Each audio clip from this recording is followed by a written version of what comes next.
Assalamu alaikum. This is a response of Daniel Raza's podcast with Sahil Adeem, titled Intense Discussion on Islam, Sahil Adeem and Daniel Raza, the skeptic Muslim. Skeptic Muslim is also travesty because normally a skeptic Muslim will ask rational questions, very critical question. But here, both Sahil Adeem and Daniel Raza appear to be fundamentalists subscribing to misogynistic ideas. So I will respond to their misogynistic ideas later on. Let us talk about Daniel Raza because he introduced Sahil Adeem as behavioral psychologist. So if he had done some Google search, even Google search claims that his academic credential are doubtful. Google search says Sahil Adeem has claimed to have got education from the University of Chicago and Metropolitan University, but many people are skeptical towards his claim. There is no clear evidence that he has got any education or at least any university degree or at least from prestigious university on psychology. But in Pakistan, you can make any claim. In the past, parliamentarians, bureaucrats were caught having fake degrees. There have been anchors who claim to have degrees, but it turned out that they were also fake. So that's why people are skeptical. But in Pakistan, you can get away with that.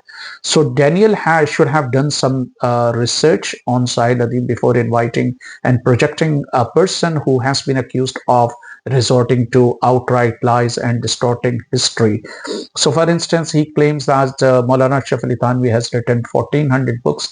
Again, an outright lie, ignoring the fact that many of his so-called books were booklets. And I hope that Daniel Raza understands difference between the booklets and books, or even then it's not 1400. Then he said Council of Nicaea happened in 285 discussing secularism. And then he misquoted Christ there, attributing his saying to emperor. Perhaps he was referring to Emperor Constantine. In reality, the Council of Nicaea was convened in 325, and Sahil Adeem says Muhammad, peace be upon him, was born 400 years after Council of Nicaea. It means 685. Now, many critics might point out that he claims to be the champion of Islamic studies and Islamic learning, but he doesn't know the exact date of birth of his own prophet. And if the actual date of Nicaea is taken into account, then Muhammad, peace be upon him, would have born on in 725, because the actual Nicaea Council of Nicaea happened in the 325. So that was one thing. Then he said that secularism was discussed there. I hope that Daniel Raza would know that it was meant to discuss Arian and Roman Catholic Christianity.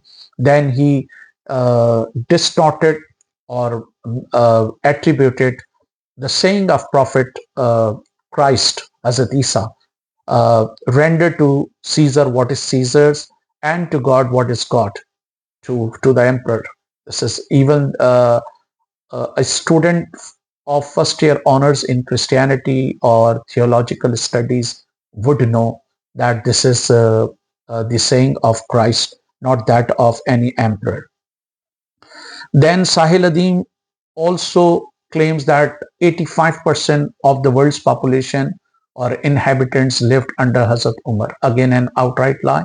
Then he said that Hazrat Umar visited Egypt asking Umar bin al-As, who was the governor, where did you invest the money that you had? And Umar bin al-As say that Umar al-As said that he invested that in agriculture, and then Hazrat Umar asked his slave to burn the fields. Again, Hazrat Umar never ventured out of Medina except on one time when he had to go to Jerusalem, because Sepharnius had the Christian leader had said that he would hand over the keys to Hazrat Umar. So again, that is outright lie. Not only outright lie, but he has created a story. So he resorts to concocted stories. Then he said that Afghan Taliban demanded give us to Afia Siddiqui, and they said this during the Doha agreement. Now Daniel Raza could see the four parts of Doha Agreement that are available on website of the United States State Department, and I hope of Afghan Taliban as well, and see whether that is true or not. And then he said that Mayan civilization disappeared in 24 hours. Again, an outright lie. And then he also boasts a lot. For instance, he says that he can speak on Allama Iqbal, the Eastern poet, for 5 days without repeating even a single sentence. In reality, the gathering where he was saying that he only quoted one verse of Allama Iqbal, and that was also incorrect. Then he said that in his source code academy, kids would take admission at the age of 6, and they would be completing their postgraduate in 7 years. So this is really ridiculous, and this is the guy who can get away with anything in Pakistan. But I'm surprised that why Daniel Raza did not investigate that all. Why didn't he do enough research?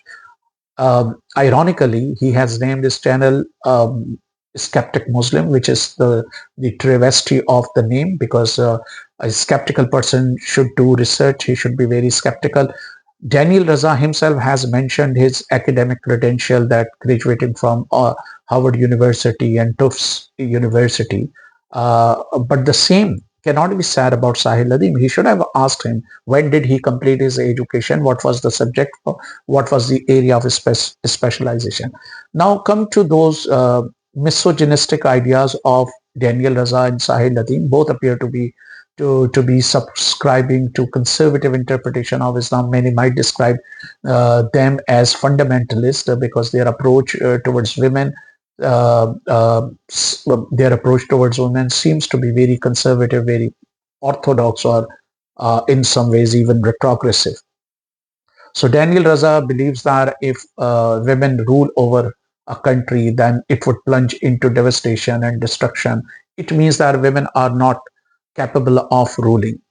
The first thing is that we have seen some female leaders, and they have turned out to be excellent. I mean, Razia Sultana in history.